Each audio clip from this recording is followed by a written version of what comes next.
மணந்து கொள்ள வேடர்களுடன் வள்ளிமலையில் விளையாட்டாக நிகழ்த்திய சிறு போரும் முடிந்து அந்த கோபம் தணிந்து முருகப்பெருமான் நிம்மதியாக அமர்ந்த திருத்தலம்தான் இந்த திருத்தணி. திருத்தணி ஊரின் நடுவில் சுமார் 400 அடி உயரமுள்ள தணிகை மலை மீது அழகாக காணப்படுகிறது ஸ்ரீ சுப்பிரமணியர் ஆலயம். மலையில் நடந்து செல்லவும் வசதி உண்டு, வாகனங்களில் செல்லவும் வசதி உண்டு. திருத்தணிகை மலைக்கு செல்ல வேண்டும் என்று நினைத்தாலோ, தணிகையை நோக்கி 10 அடி தூரம் சென்றாலோ நோய் நொடிகள் நீங்கும் என்று சொல்கிறது தணிகை புராணம். எந்த அளவுக்கு சிறப்பாக இருக்கிறது! திருத்தணி செல்ல வேண்டும் என்று நீங்கள் நினைத்தாலே போதுமாம். திருத்தணி இருக்கின்ற திசையை நோக்கி 10 அடி நடந்தாலே போதுமாம். அத்தனை நோய் நொடிகளும் நீங்கும் என்று தணிகை புராணமே சொல்கிறது. தணிகை என்ற சொல்லுக்கு என்ன பொருள்? பொறுத்தல் என்று சொல்வார்கள்.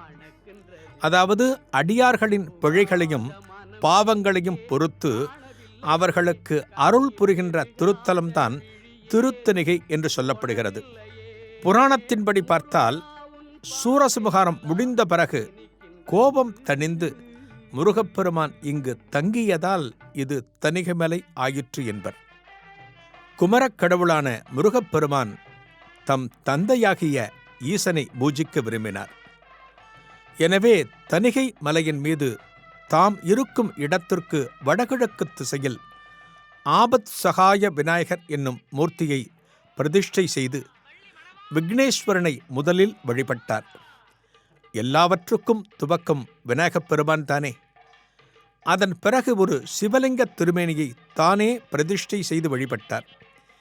இதில் மகிழ்ந்த சிவபெருமான் சூரபத்மனை வெல்வதற்கு ஞானசக்தி என்னும் சிறந்த வேல்படையை முருகனுக்கு வழங்கி அருளினார்.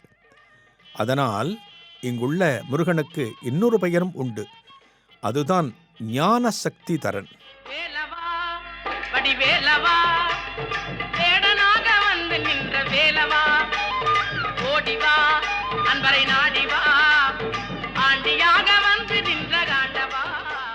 குமாரக்கடவுள் பிரதிஷ்டை செய்ததால் சிவபெருமானுக்கு குமாரேஸ்வரர், குமாரலிங்கேஸ்வரர் என்கிற பெயர்கள் ஏற்பட்டன. மலையின் மேலே 2வது உட்பிரகாரத்தில் வடக்கு பக்கத்தில் குமாரலிங்கேஸ்வரர் சந்நிதி அமைந்துள்ளது. குமாரலிங்கேஸ்வரரை வழிபடுவதற்காக முருகப்பெருமான் வரவழைத்த கங்கையே அடிவாரத்தில் உள்ள சரவண பொய்கை என்னும் பெரிய திருக்குளமாகும். அற்புதமான திருக்குளம். இந்த திருக்குளத்தை கடந்துதான் நாம் தரிசனத்திற்கு செல்வோம்.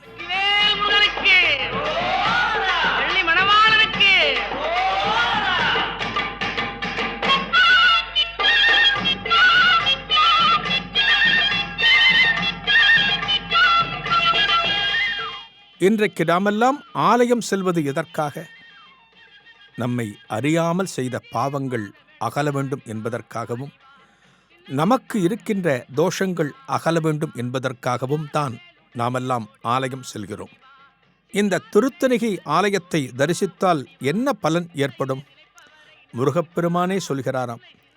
என்ன சொல்கிறார் தெரியுமா? மலர்களிலே சிறந்தது தாமரை, நதிகளில் பெருமை வாய்ந்தது கங்கை, இந்த பூமியில் உள்ள நகரங்களுள் மிக அழகானது காஞ்சி, அதுபோல் மலைகளாகிய இடங்கள் பலவற்றுள் மிகச் சிறந்தது இந்த தணிகை மலையே.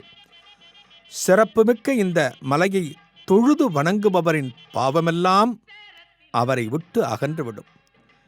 உள்ளன்புடன் இந்த மலைக்கு பயணித்து வந்து சரவணப் பொய்கை தீர்த்தத்தில் முறைப்படி மூழ்கி எம்மை தொழுகின்ற அடியார்கள் எனது திருவடி பேற்றினை பெற்று இன்புற்று வாழ்வார்கள். சாட்சாத் முருகப்பெருமானே இப்படி அருளியிருக்கிறார். இந்த திருத்தலத்திற்கு வந்து முருகப்பெருமானை வணங்கினால், அதாவது திருத்தணிகையின் அருமை பெருமைகளை ஸ்ரீ வள்ளியம்மைக்கு முருகப்பெருமானே எடுத்துக் கூறுவதாக ஸ்ரீ கச்சியப்ப சிவாச்சாரியார் தனது கந்தபுராணத்தில் சொல்கிறார். இப்பேற்பட்ட சிறப்பு கொண்ட முருகப்பெருமானை நாமெல்லாம் தரிசிக்க வேண்டாமா? வேலவா, வேடனாக வந்து நின்ற வேலவா, ஓடிவா.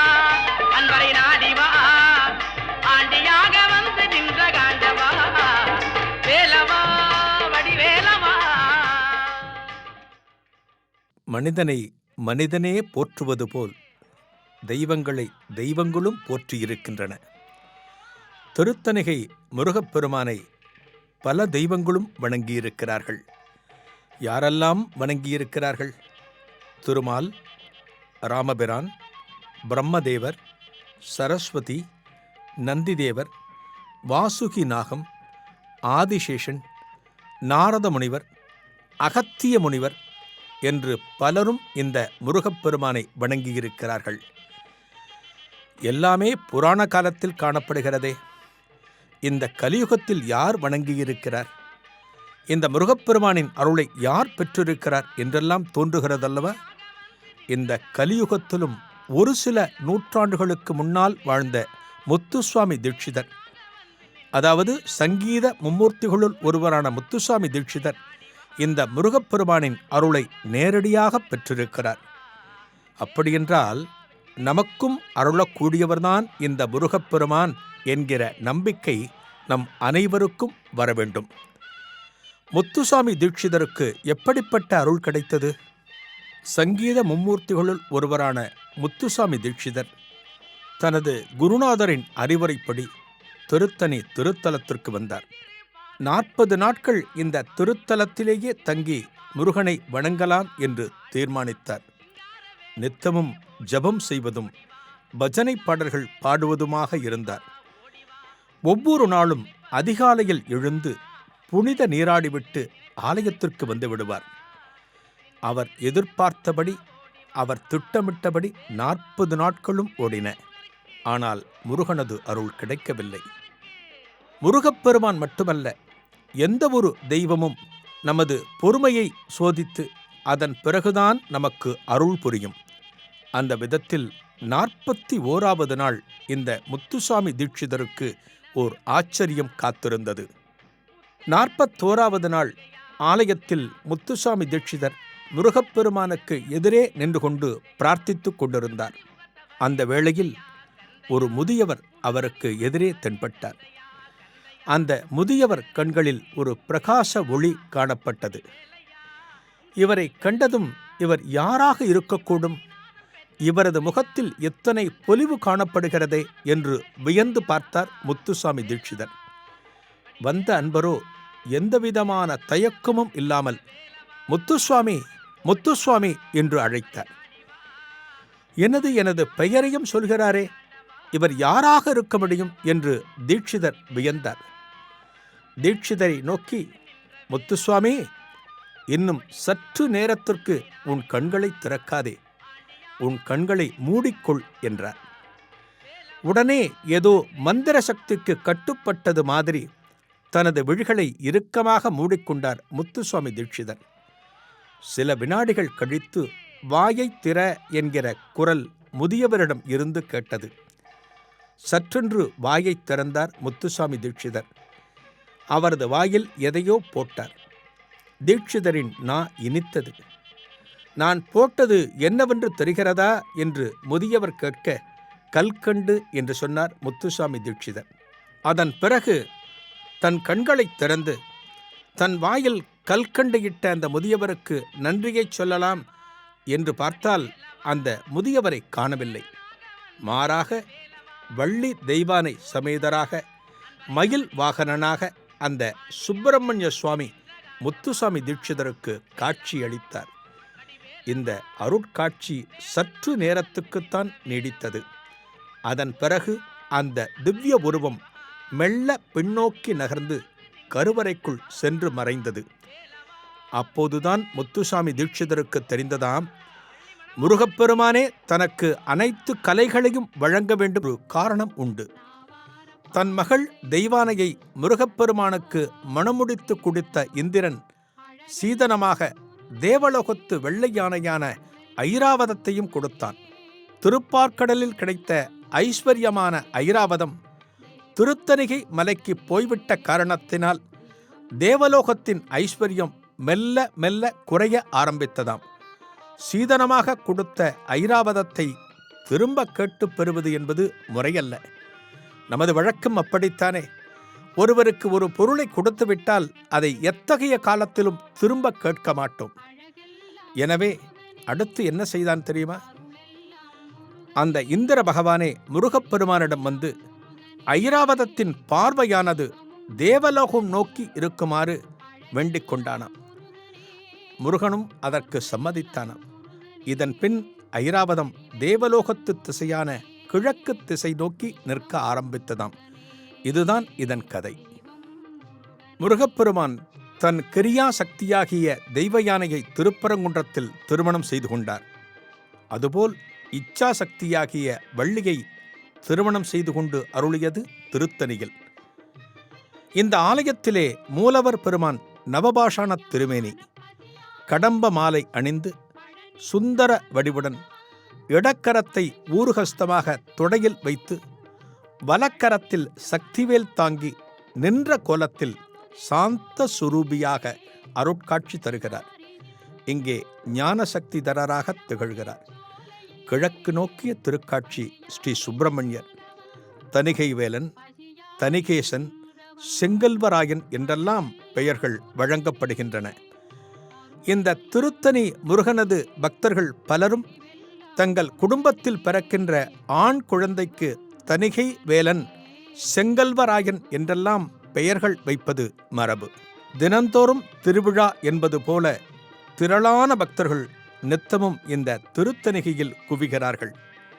ஒரு கிருத்திகை தினம், பூச தினம் போன்ற விசேஷமான தினங்களில் பல்லாயிரக்கணக்கான பக்தர்கள் ஆலயத்திற்கு வந்து இந்த முருகப்பெருமானை வணங்கி தங்களது நேர்த்திக் கடன்களை செலுத்துகிறார்கள்.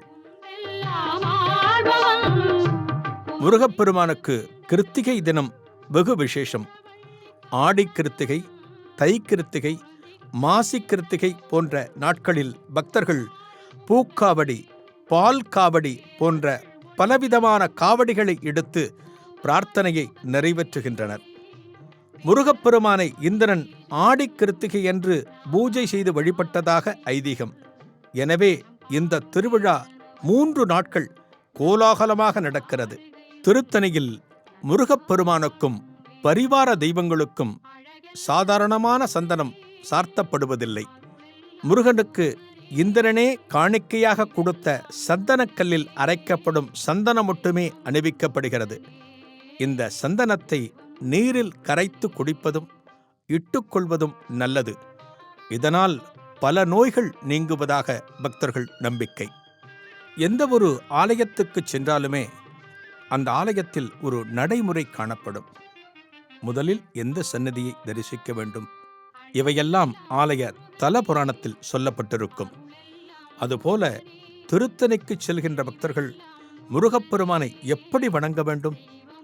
தல வரலாறு ஒரு குறிப்பு சொல்கிறது, கேட்டுக்கொள்ளுங்கள். இந்த குறிப்புகளை கேட்டு அதன்படி நீங்கள் தரிசிக்க முயற்சித்தால் முருகனது பரிபூர்ணமான அருள் கிடைக்கும். திருத்தணிக்கு வருகின்ற பக்தர்கள் முதலில் சரவணப் பொய்கையில் நீராட வேண்டும். அடிவாரத்தில் காணப்படுகின்ற தீர்த்தம் சரவணப் பொய்கை. நீராடி முடித்தபின் உலர்ந்த ஆடைகளை அணிந்து கொள்ள வேண்டும். திருநூறு போன்ற சிவ சின்னங்களை அணிந்து பக்தியுடன் மலையேற வேண்டும். படியேறும்போது திருப்புகழ் பாடலாம் அல்லது முருகப்பெருமானின் திருநாமங்களை சொல்லலாம். எதுவுமே தெரியவில்லையா?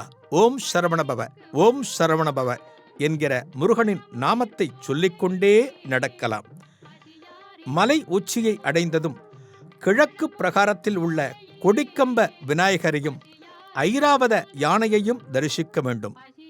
பின்னர் தெற்கில் உள்ள இந்திர நீலச்சுனையை தரிசித்துவிட்டு கோவிலுக்குள் செல்ல வேண்டும். அங்கே ஆபத் சகாய விநாயகர், அருகில் உள்ள வீரபாகு முதலிய நவவீரர்கள், குமாரலிங்கேஸ்வரர் ஆகிய தெய்வங்களை வணங்க வேண்டும். அதன் பின்னால் முருகப்பெருமானை தரிசிக்க வேண்டுமாம். இப்படித்தான் தலபுராணம் சொல்கிறது. சென்னைக்கு அருகே அமைந்திருக்கக்கூடிய அற்புதமான ஒரு படைவீடுதான் திருத்தணி. இந்த திருத்தணிகை முருகனுக்கு நாம் என்ன பிரார்த்தனை வைத்தாலுமே அந்த பிரார்த்தனையை முருகப்பெருமான் நிறைவேற்றுகிறார். இந்த முருகப்பெருமான் ஆலயத்தில் எத்தனையோ அருளாளர்கள் வந்த பெருமை இந்த திருத்தணிகைக்கு உண்டு. இப்பேற்பட்ட இந்த திருத்தணி மலையில் இறைவனது சாநித்தியம் பரிபூரணமாக காணப்படுகிறது. பாசிட்டிவ் வைப்ரேஷன் என்று சொல்லப்படுகிற நேர்மறை எண்ணங்களோடு இந்த ஆலயத்திற்கு நாம் செல்ல வேண்டும். இறைவனது அதிர்வலைகளை நம்மால் உணர முடியும். அத்தகைய அருள்நிலை இன்றைக்கும் நமக்கு கிடைத்திருப்பது நாமெல்லாம் செய்த பெரும் பேறு என்றே சொல்ல வேண்டும். எத்தனையோ காலங்களை கடந்தும் இந்த முருகப்பெருமான் இன்றைக்கும் மலைக்கு மேல் வீற்றிருந்து நமக்கு அருளி வருகிறார் என்றால் அது காலத்தின் கட்டாயம். இந்த முருகப்பெருமானை தரிசியுங்கள். அந்த பெருமானது பரிபூரணமான அருள் நல்ல தேக ஆரோக்கியத்தையும்